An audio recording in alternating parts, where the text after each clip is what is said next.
I supercharged my centrifugal dust separator by integrating this third stage.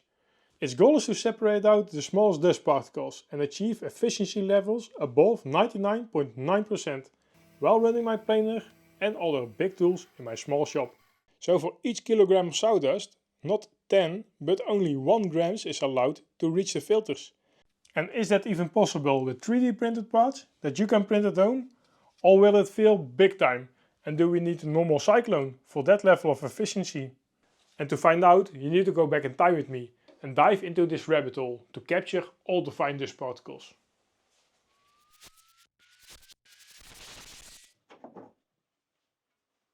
Oh hey, hello, welcome. I'm Ruud and I like to design and make stuff. For you who are new on my channel, I'm currently on a mission to find out what it takes to build the ultimate dust separator for a small shop with tools that produce lots of dust. Because my trusty old ChemVac was definitely not the solution for that. So last summer I built this centrifugal dust separator again. And it is very capable in separating planer shavings with an efficiency above 99.7%. And now I only need to empty the ChemVac twice a year. So mission accomplished, you might think. No, because separating out the smaller dust sizes was really disappointing. That's why I dedicated 1 week in December to build this mini separator out of a 100mm tube, and it acts like a third stage after the dual stage separator. I made this video about it, and it is a real game changer, and it boosts the performance with a lot on the very fine dust particles. So it made the separator way more versatile. For this video I dedicated time to make the design more compact, because my curiosity kicked in on the fact that a smaller tube size could benefit on the separation performance for the very fine dust particles on the third stage. Only before we can do that, I need to fix one problem from my previous video. Because I built this filter tube for easy quantification on the fine dust particles that are not separated out. Only releasing the bungee cords will make it a real projectile sometimes.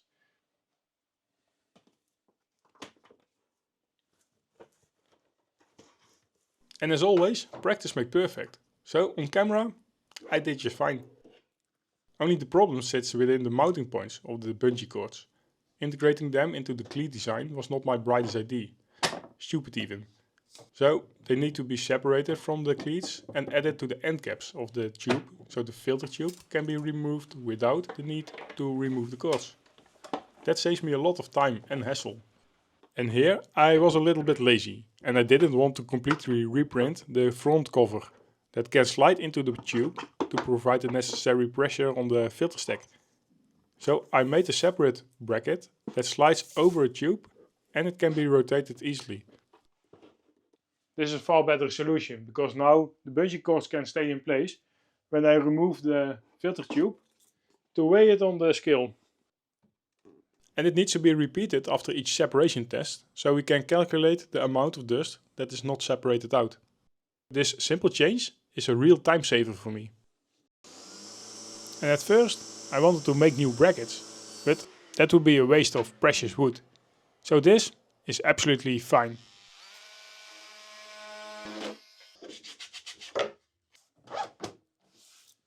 So this finally completes the test setup, and I added special adapters on different stages in the system so I can measure the pressure loss. From up close you can see that I created a mounting point to friction fit a tube in. Inside of the tube I put a little bit of water and I mounted it on a piece of scrap wood in a U shape with a movable ruler between it. This is called a U-tube type manometer, and the setup is capable to measure the static pressure at different points in the system, because even a straight piece of tube has friction, and the walls are like sanding paper if you look from up close. This restricts the air particles from moving forward, so more pressure is needed from the fan to force the particles through the tube, and the water level will therefore rise. Adding more obstacles will also increase the resistance, and even more pressure is needed to keep the air moving. When the fan is not able to compensate for this resistance by pulling more current, the airflow will decrease. So it's important to find a design with the least amount of water movement to keep the airspeed as high as possible. Therefore, I measured the different variations. So I have a good starting point to compare the new designs to later on in this video. The current third stage reduces the airspeed with 15% and generates 160mm water resistance with all the 3 motors enabled. But how to optimize this? I found myself spending many evenings sitting on my workbench, staring at the design, imagining different ways to improve it even more. Yes, perfect is the enemy of good enough. And this is already a damn good separator. But what if we can scale the third separator down to 70mm and integrate them into the current outlet on each tube? That might increase the efficiency and save space. The total surface area of two 70mm tubes compared to a single 100mm tube is slightly less. The 70mm tube can fit inside the current outlet when we replace them with a ring to friction fit the tube in. So I went ahead with this idea, printed the ring, but needed to sand down the print seam for a proper fit. And that fit was maybe a bit too tight. Changing the seam settings to random was not a success, by the way. I scaled down the impellers and made 2 sets of them. One normal set and one mirrored set. So I can experiment with the direction of the airflow inside of the third stage separator.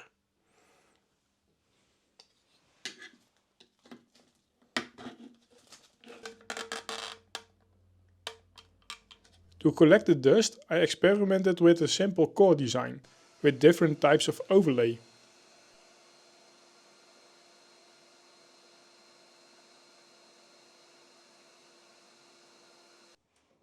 And the design of a low profile collection bin was not a success while testing it, because more than 50% of the processed dust was not captured properly. I designed this low profile dust bin so it can fit on top of the base plate. Only the separation efficiency needs to be above 80% for the third stage, and this will do only 50%. So we need another approach for this bin design. Only why designing something completely new when we already have a damn good separator that is efficient above 80%? And use this jar design and facilitate some holes in the base plate so we can put the jars under it. And scale down this separation part to facilitate a 70mm tube. And after spending too much time behind my screen, I finally gave it a go on the base plate. And I used my Shaper Origin to cut it out. And with the base plate ready, we need to catch up some time and start with the disassembling of the current setup. Well, the printer had some sleepless nights completing the designs.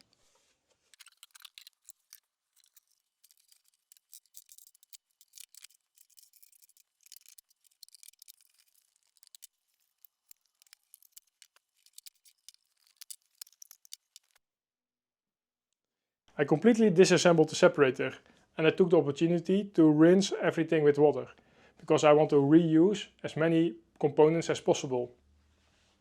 The outlets, I don't need them anymore, because I printed new rings that can fit an acrylic tube into it. And I printed new third stage separator that is a scaled down version of my bigger one. And we can slide these parts into each other. And we need an acrylic tube between it. So let's cut them first.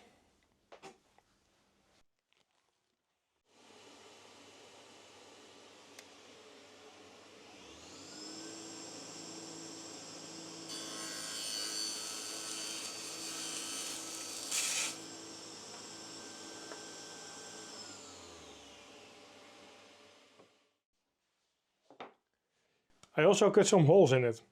So let's see that we can fit it inside the tube.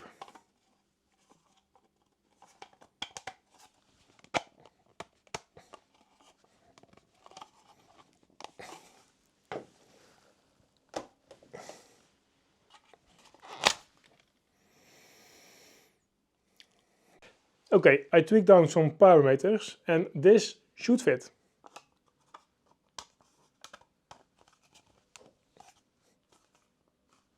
Yes.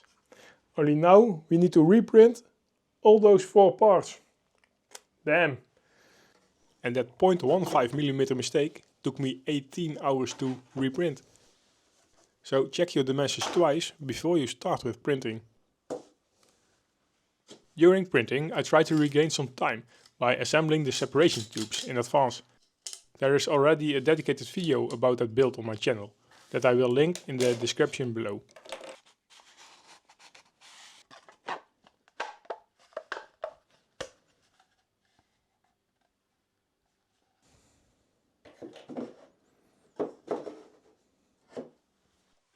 So for the outlets I'm going to reuse the O-rings.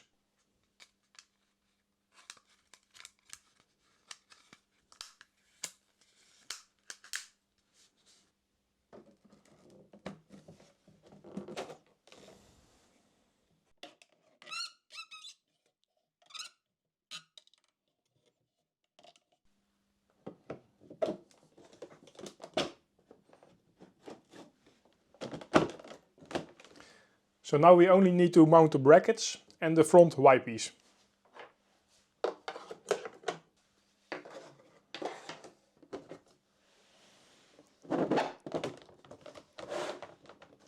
To mount everything on the base plate I use carriage bolts, and I found it very helpful to put 2 nuts in the socket, so the nut on top can be easily tightened. I also marked the position of the pins, so the compression tape can be positioned on the right place.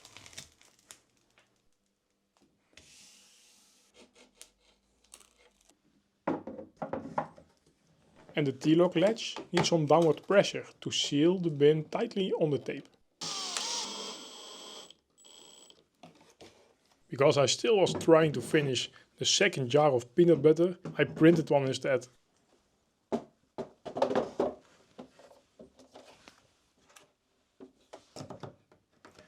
So with all the preparations behind us, we can finally start with the first test.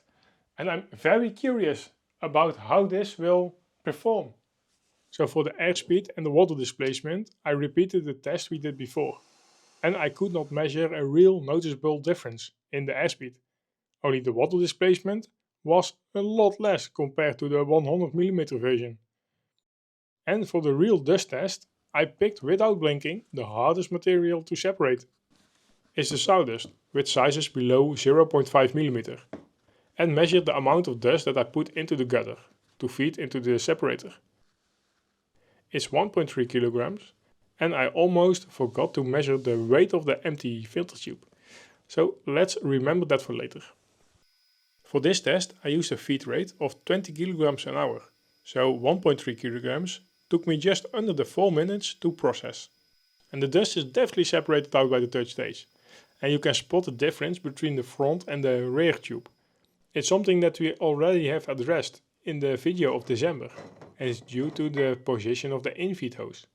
And seeing the filter, that gave me an indication that we are definitely not there yet, because when I put it onto the scale, it was clear that we need to take out 10 times more dust to reach 99.9%. And that's a really big step to take, to come from 98.8% to 99.9%. Okay, I think I have an idea how to solve this. I watched closely what was going on inside of the separation tube. And I noticed something. The dust outlet port and the air outlet port have a really big diameter. So I think if we can reduce that diameter, we can catch more dust. Let me explain. I made the air outlet as large as possible and very close to the dust outlet. This to retain as much surface area as possible for less friction and less pressure loss.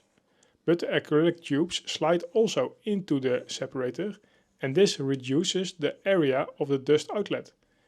So let's reduce the air outlet diameter and bring it forward for a bit, so the acrylic tube doesn't affect the airflow. This size difference is clearly noticeable after printing, and I did some comparison tests with much better results. This change alone reduces the dust in the filter from 16 to 3 grams. That is 80% better. and increases the total efficiency close to 99.8%. Okay, we could have ended this video here and blame those 0.15% to the inaccuracy of the measurements. Only when we visualize the dust amount for the last time, the importance of this quest will become visible.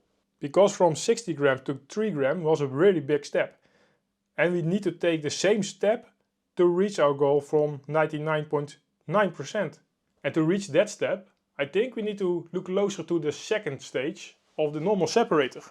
Because its purpose is to separate out all the medium and small dust sizes. And it's placed after the first stage. And the first stage is responsible to take out almost 80% of all the large dust sizes and also some medium and small dust sizes. So when we can increase this efficiency of the second stage, the third stage needs to do less and only the small dust sizes. On Patreon, a Patreon member had a very good insight that I can visualize with this old dust outlet port. Because air will be spinned in circles through the impeller. And the dust will go with it if the airspeed is large enough. So it will reach the outside of the dust port and into the dust bin. Is the airspeed not large enough, then it will go out to the air outlet. So let's try adding this green inner diameter to increase the airspeed and force the dust more to the outside of the tube. So with all the parts printed, I'm very curious if we can increase the rotational airspeed inside the tube. And I will assemble it all in my own time to not bore you with that. So that was a bit of a struggle and I needed to send down some parts for a proper fit. But everything is ready now, so let's start the test. The airspeed did drop for a bit and I was surprised that the water level only increased when all the 3 motors were enabled. Now let's try with some dust. As I did with the other tests, I used 2 motors enabled and I tried to keep the same feed rate of 20 kg an hour. The dust seems to be forced a bit more against the wall of the tube, but at the bottom there was some dust build-up noticeable. This can indicate that the airspeed was not high enough. So let's try a new test with 3 motors enabled. The so-called dust dunes are gone now, but is the efficiency also increased?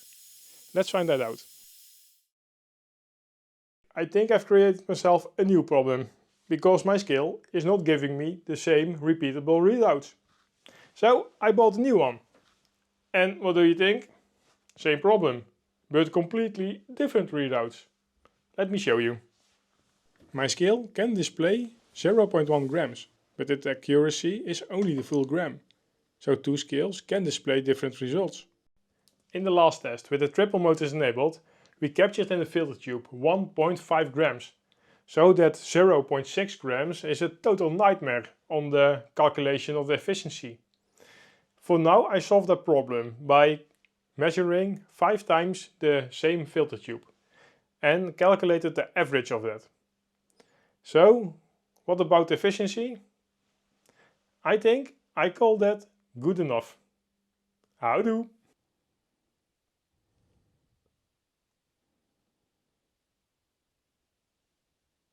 Hey, wat? Hoe dan? Okay, you used all of your separators to reach your goal. I think that is cheating. Next time you should test a normal cyclone. They are the best, right?